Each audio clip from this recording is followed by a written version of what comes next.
Hello boys and girls, how are you all?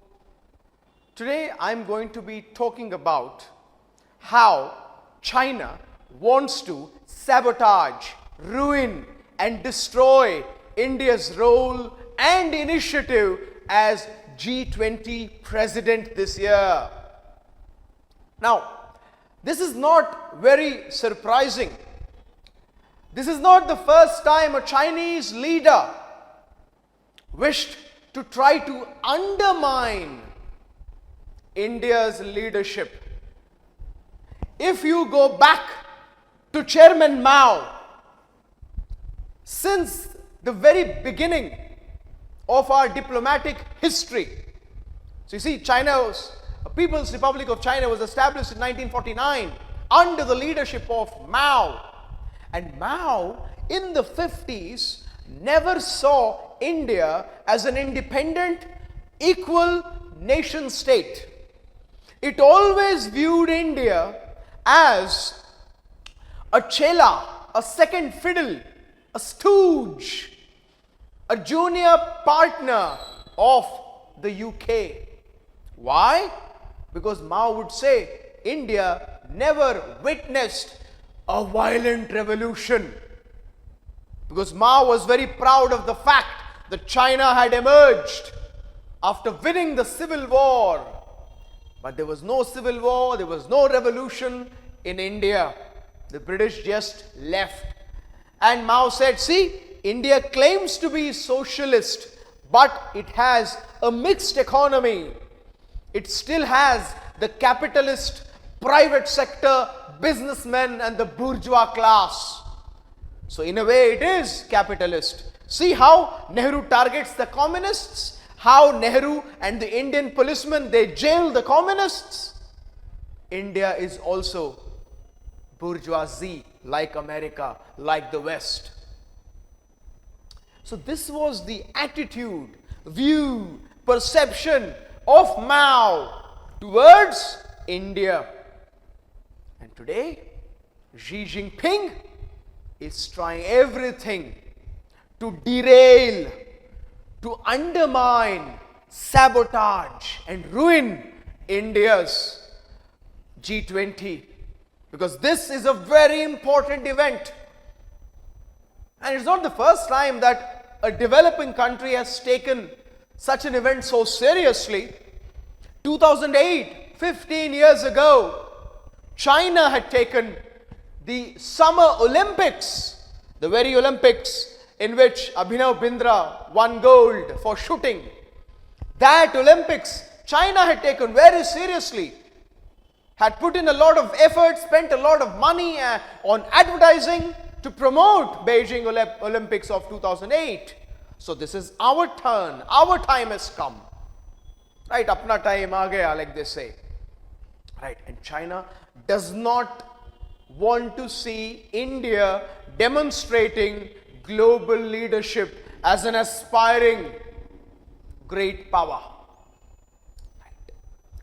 Now, it's very important for us to understand the significance of India's presidency and the timing of it. India has become the president of G20 at a very critical time and juncture. The world is still recovering from the adverse effects from the terrible pandemic, and it is still facing the problems that arose out of the Ukraine war. And the world has high hope, especially countries of the global south. They have high hope and expectations from India. Why? Because we handled the pandemic very well. Also, we have deftly, carefully played our diplomacy in the Ukraine-Russia war. India has also given vaccine, credit support, loans, fuel, fertilizers to developing countries. So India is the president of G20 at the right time and a very critical time at that. Right? Now, also recently, the soft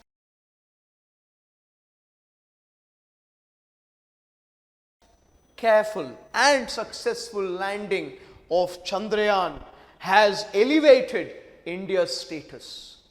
And the fact that we have reached the 5th spot, we have become the 5th largest economy. We were 10th largest 9 years ago. In 9 years, we have jumped 5 spots. So these things have elevated India's stature and status in global politics. Right.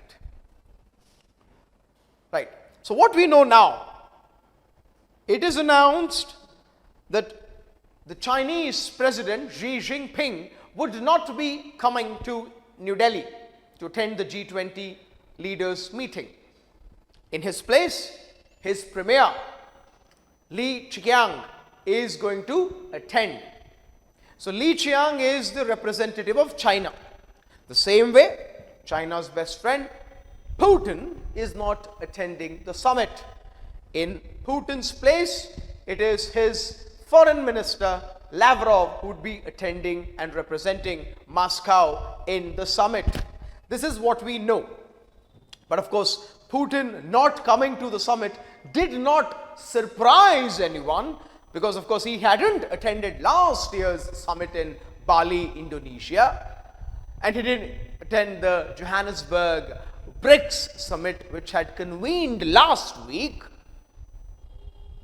Putin has chosen to carefully, cleverly chosen to attend those summits where Western countries do not dominate, like Shanghai Cooperation Organization, right, which was of course held in Samarkand, Uzbekistan. Right. Now, so if you see,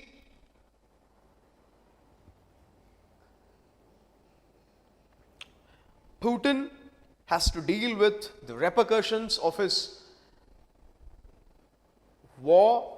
The war is not going as well as he had hoped it would, and it's gone on for almost a year and a half. He thought Ukraine and Kiev would capitulate and collapse within a month, but that didn't happen, and Russia is losing a lot of money. Putin is facing a lot of political rivals and challenges and criticisms back at home.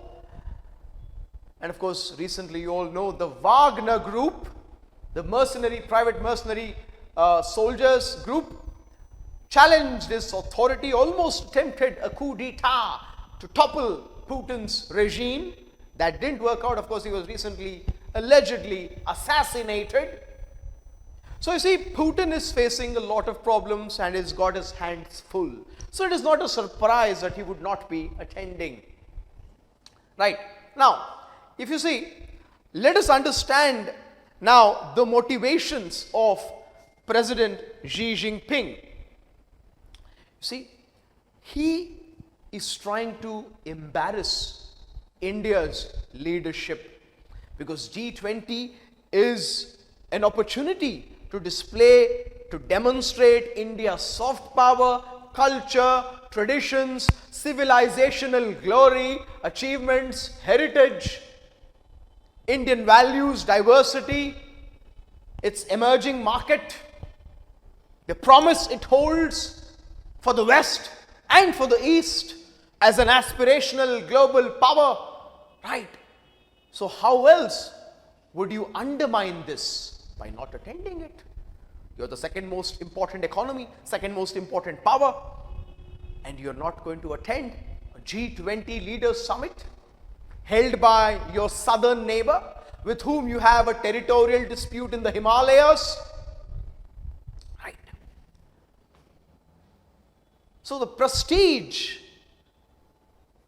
that would be attained by successfully holding this summit would be nullified, because the second most important economy, the second most populous country and the second most powerful country in the world is not going to be a part of it. Because in a G20 meeting, the leaders' joint statement is very essential. If, for example, last year there was, with great difficulty, Indonesia was able to manage to secure a consensus. But this time it would be more difficult. Right. So, G20 represents the majority chunk of the global economy, the most powerful countries in the world, from east and the west, from north and the south. And generating consensus is very difficult. Right. So, and if a summit is able to manage to generate consensus, that summit would be seen as a successful summit. And the host country would be seen as a credible, demonstrable leader. And this would be undermined. Right. Now, just think about it. Xi Jinping attended the BRICS summit held just a few days ago, where of course he was greeted and welcomed by the president of South Africa so well. He's felt so special. And now, few days later, he's not attending a summit which is of more consequence, of bigger magnitude, of more importance. So obviously it is not a coincidence. It is a well thought out action on the part of Xi Jinping. Right. So there is an argument and speculation. Many international relations experts, they say that Xi Jinping is trying to undermine Western-led groupings. For example, if you see G20, a great majority of the countries are pro-West, pro-America, anti-China, anti-Russia. And those neutral countries cannot really take a position which is entirely in favor of China or Russia. So the group is dominated by the West and the US. So Xi Jinping is trying to undermine it, render it useless, and is pushing non-Western groupings like BRICS, like SCO to the forefront of global politics. But this will not work. Think about it. India is also part of BRICS. Mr. Modi and Mr. Xi Jinping agreed to de-escalate the problem in the borders. And today, just a few days ago, recently, China released its official map claiming Aksai Chin area and the entirety of Arunachal Pradesh. So what all efforts, what all talk that transpired, that happened, that took place between Xi Jinping and Mr. Modi, useless, worthless, waste of time, down in the toilet. Right? Now, by skipping the Western dominated G20, Xi Jinping is trying to reinforce the message, the story, the narrative, the slogan that the West is in decline and the East is rising. Right. Now, another motivation for Xi. You see, increasingly, Xi Jinping is seeing himself as not just Mao, he's gone beyond that. The Chinese emperor. Because the Chinese emperor, throughout history, the Chinese emperor thought that he was the son of the heaven. That China was the middle kingdom and all other powers are tributary states, chelas of China. And China ka emperor ko milega, tributes. So now Xi Jinping wants to be treated grandly. Okay? Like His Majesty. So he got this kind of treatment in Johannesburg. President of South Africa accorded him great respect. But he thought India would not give the same amount of respect at the G20 summit, because Xi Jinping would be one among many leaders, with people like Rishi Sunak, Prime Minister of UK, President Biden, Prime Minister Trudeau, Fumio Kishida of Japan, all good friends of India these days. Right. So Xi Jinping did not want to be one among these. He wanted to be the first among these, and he knew he would not be the first among these. Right. Now today he prefers receiving guests rather than visiting foreign countries, especially visiting events where the Western countries would put China and Russia in an uncomfortable position. Right. Now,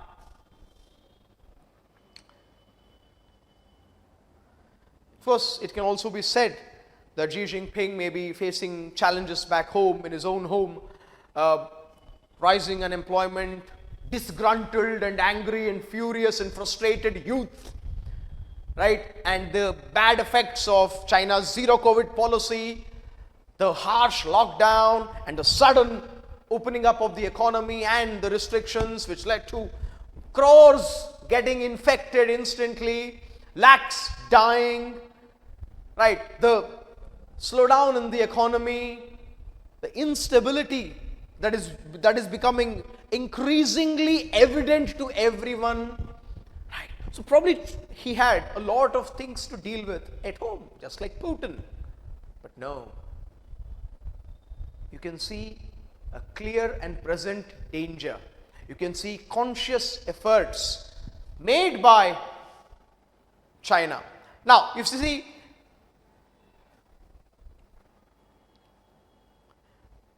China may be sending its premier to India, but everybody knows that the real head, the real authority is Xi Jinping himself. And many times the promises made by the president of China have not been kept. So on what basis would countries have faith in this premier, in this PM of China, who is representing China at the G20? Right. And if you see, these kind of no-shows, it indicates uncertainty, unpredictability, right? And also, in the last few years, in G20 summit meetings, countries are divided based on ideologies.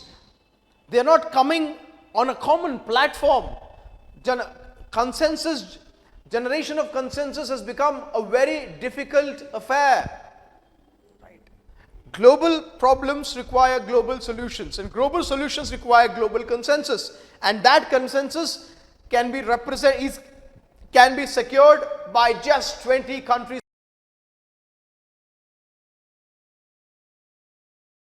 of the world, and even that has become difficult in a world of 190 plus countries. Right. So soon G20's lifespan as a useful country is going to come to an end, and it would soon become a useless forum if this continues. Now, China's attempts at sabotaging, ruining and destroying India's opportunity of showcasing and demonstrating its leadership. See, in substantial matters, in matters of political importance, such as the Russia-Ukraine war, China is insisting that nothing should be against Russia or its actions in Ukraine. And then China is accusing India of deliberately playing politics, of holding certain meetings in Kashmir and in Arunachal Pradesh. China is in fact telling the world to teach India a lesson for politicizing G20. Right? And of course, China has claimed Aksai Chin and Arunachal Pradesh through its maps that were released a few days ago. Again, adding more fuel to the fire. Right? And these are substantive political issues. China is also troubling India even in procedural matters, right? In routine matters, little things, such as it has objected to using the words Vasudhaiva Kutumbakam as it is Sanskrit, and Sanskrit is not a UN language, right? Okay. Then China has also objected to holding meetings in Kashmir and Arunachal Pradesh, and China has even objected to certain slogans which are close to the Prime Minister, such as women-led development, right? Even so, it's not just substantive political issues but also procedural little things where China is trying to trouble India. And what negative implications do these actions have for India, right? You see,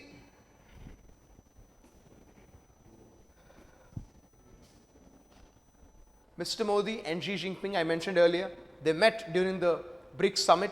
Some sort of an agreement was reached, and now that is nullified. That agreement becomes obsolete. That the understanding that was reached now would be nullified because of the recent political tensions. Of course, we have not seen any sort of a problem in the border, but the maps and the snub, the rejection of the invitation is going to trouble the relations going forward, right? And then of course, China's Belt and Road Initiative would be, Forum Belt and Road Initiative in Beijing would be attended by Vladimir Putin.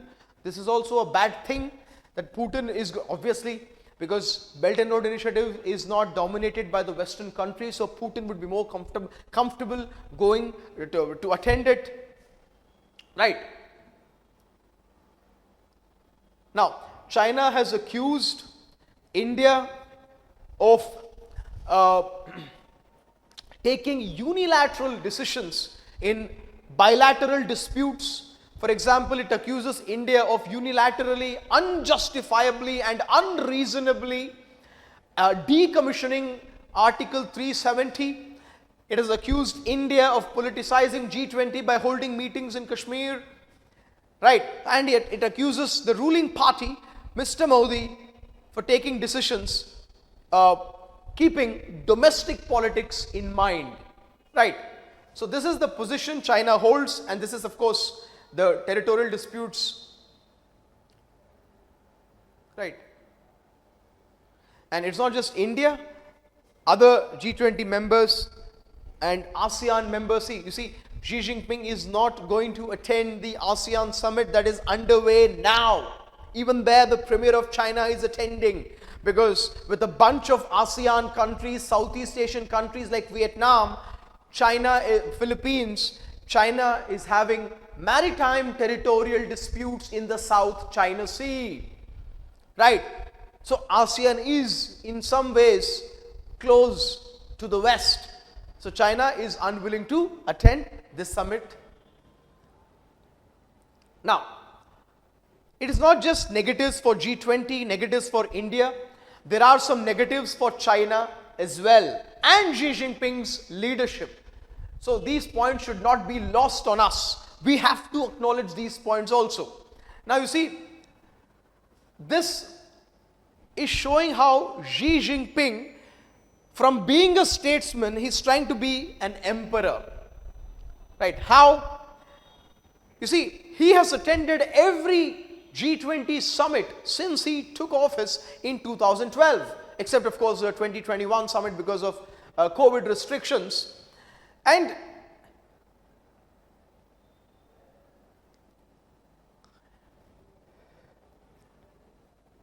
Taiwan crisis, the Ukraine crisis, where China has taken position completely against the West, has created some sort of a divide between the West and a Chinese-led order, right? And attending some summits like the BRICS summit, like the SCO summit, like the BRI summit, and not attending G20 without any valid reason. You see, China did not give any reason, right? Obviously, First of all, it's an opaque country. There's no transparency. On top of that, when you take a big decision like this, right, where people will speculate, will talk about it, you're not giving any valid reason, right? So how this would be seen by, let's say, global investors or the global international community? They would see China's policies as being unpredictable, unstable. They would question Xi Jinping's leadership. Is China under Xi Jinping even a credible power? Because China has to show leadership in many of global problems, in WTO, in global climate change, right? And India and Xi Jinping, let's say Modi and Mr. Xi Jinping got along well in BRICS summit, and now by stoking problems, BRICS again will not converge. BRICS has a lot of countries who are against each other. It is no real grouping, right? So his actions, instead of pushing the BRICS upwards and G20 downwards, it is bringing both downwards. Even BRICS would not be taken seriously, because everybody would see how China and India are fighting. So it cannot be a credible alternative to the West or the American-led order. And today, like I mentioned earlier, he's feeling like an emperor. He wishes to receive guests.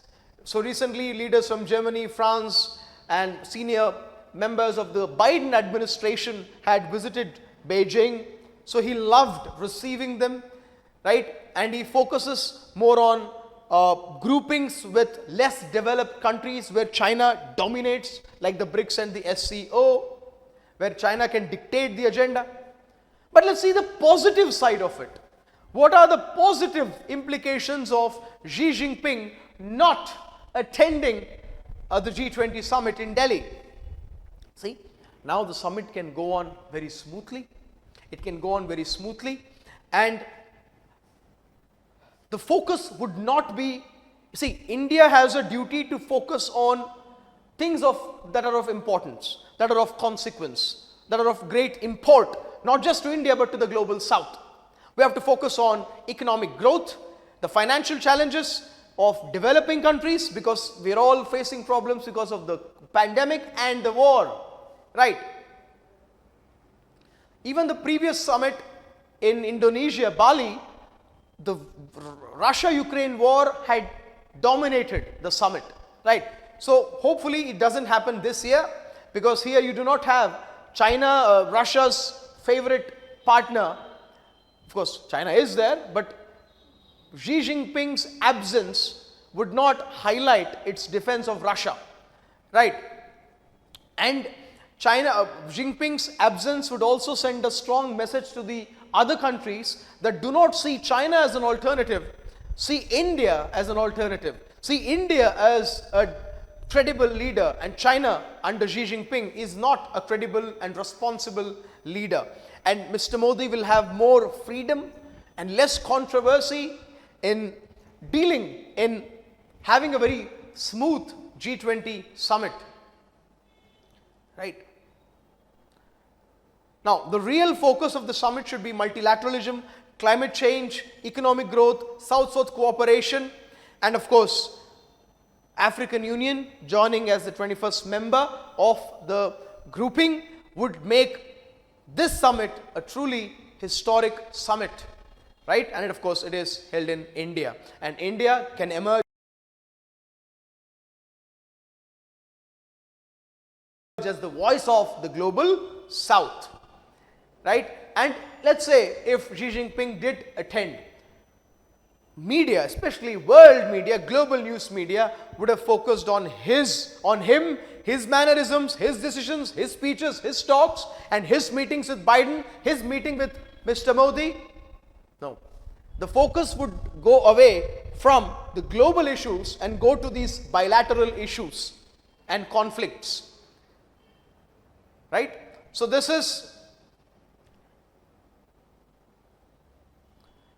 this brings this discussion to an end.